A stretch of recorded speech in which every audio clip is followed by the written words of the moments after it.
Election 117 में कल की जो मेरी लीड है वो 16,600 है सरकारी फॉर्म 45 के मुताबिक। लेकिन रात सारी मैं नताइज का ऐलान का इंतजार करता रहा। आरओ ऑफिस में सरकारी नताइज का ऐलान इंतजार करता रहा।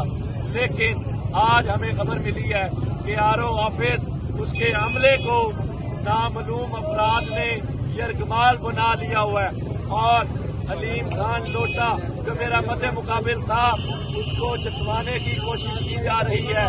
दिल्ली फॉर्म 45 में तैयार कर लिए गए हैं।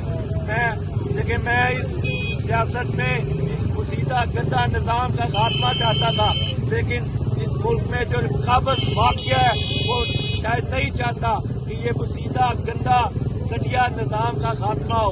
मैं अपने तमाम मुखला भाई और हल्के के कारकुनान से गुजारिश करता हूँ कि मैंने आरओ ऑफिस के बाहर धरना दिया हुआ है, आप इस धरने में शामिल हो ताकि जो कल वोट आपने इमरान खान और उसके सिपाही अली इजाज भुट्टो को दिया है उसका दफा करें और इस जो वोट को चोरी होने से बचाएं।